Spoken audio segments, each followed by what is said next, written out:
little community of Watts clings to the outer edge of the city of Los Angeles, a scattered collection of shacks, trailers, and weather-beaten bungalows.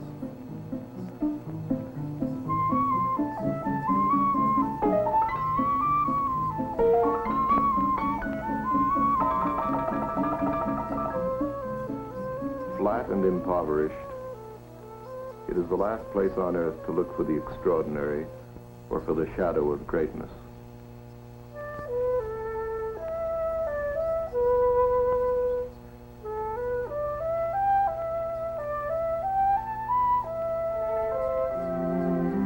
The people of the town have long wondered about Simon Rodilla.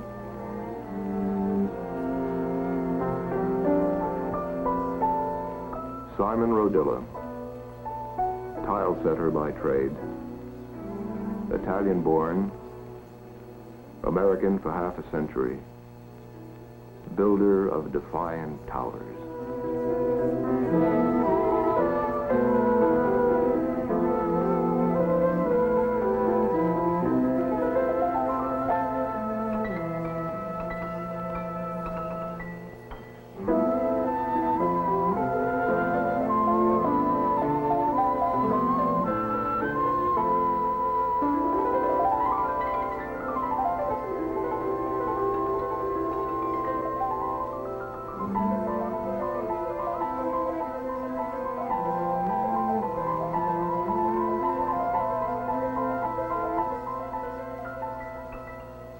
I built a tower myself, and I got it ahead in my mind. I know I want to do some things. I say, I'm going to do something, I'm going to do something, I'm going to do something.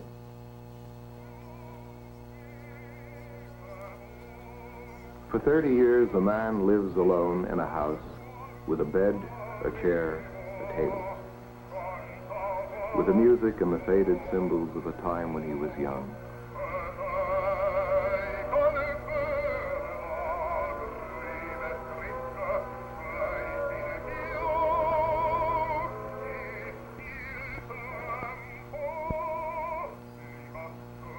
There was something else in the house.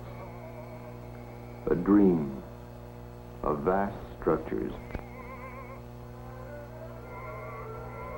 For 30 years, every day, every moment outside his work for a living, in the light and in the darkness, Simon Rodilla labored to express the dream.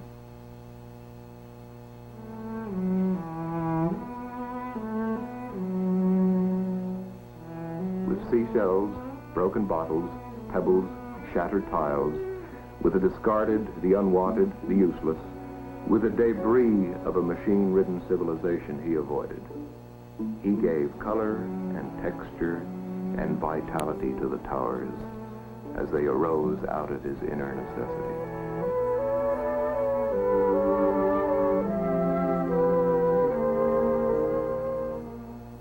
With steel girders, with wire mesh, with concrete, with a bucket, a shovel, a hammer, a chisel, and with his two hands, Simon Rodilla built, inch by inch, the huge and complex structures that look down from their heights upon the plain.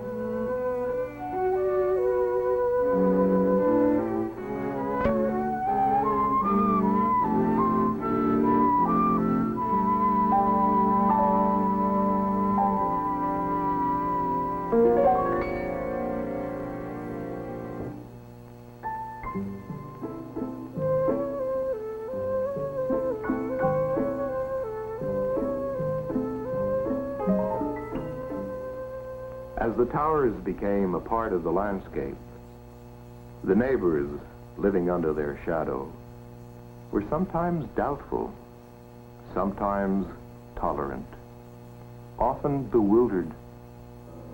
I don't know what it is myself. I don't know what it is. I've often wondered what it was. There's rumors about what this might have been. Some people thought that during the time of war it might have been a secret radio tower.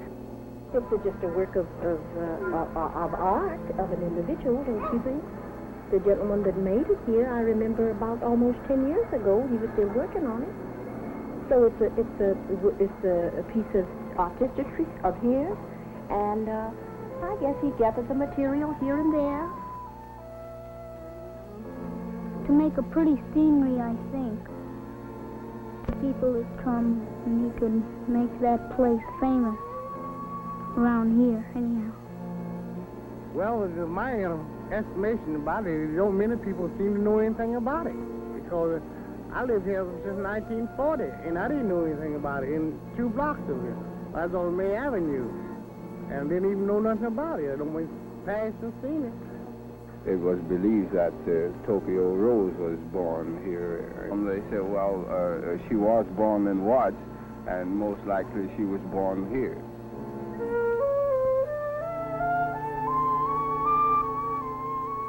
Simon Rodilla listened patiently to everything that was said. Then he continued his work, unchanged, undisturbed. Some of my people, they say, what is he doing? Or some other people that they thinking I was crazy, and some people that they say he's going to do something. As he was planning his towers, his mind often turned to the past. He had a deep respect for men like Galileo, Michelangelo, Marco Polo, Columbus, martyrs, builders, explorers, men of stature. He hoped that in some way his work was related to their tradition. Yet he sought nothing for himself. He was content to think of great men and to build in the direction of the sun.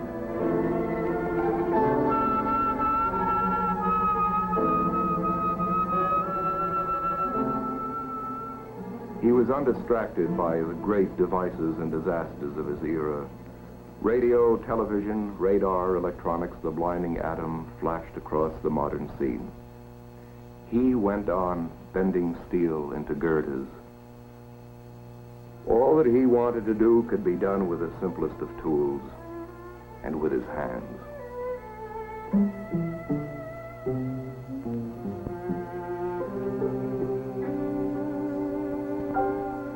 It began in the man, a stranger in a new country. He was untrained, unskilled, but he had an urgent need for expression. The elements worked together, driven by a sense of dedication. And slowly the formless became ordered. The wire mesh and the concrete welded the separate parts. The circles of steel embraced the supporting girders. The scattered objects emerged as design.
I did all by myself. I never had a single helper.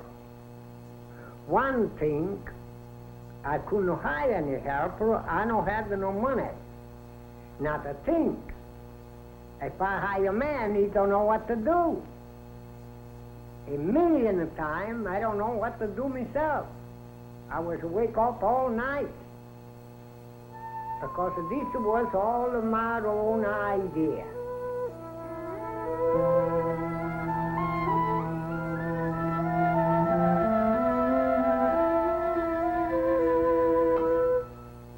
The tall bell towers of Italy, recalled from childhood, may be here, and the minarets and all distant places of worship, and the gilded domes dozing in hot jungles,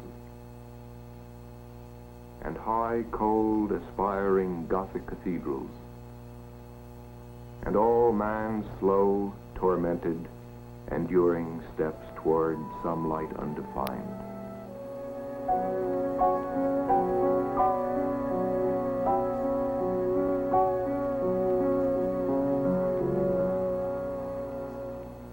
The builder signed his work with the imprint of his tools and with his initials. His eyes were now lit with the quiet pride of the craftsman. I had it in my mind to do something big, and I did, said Simon Rodilla.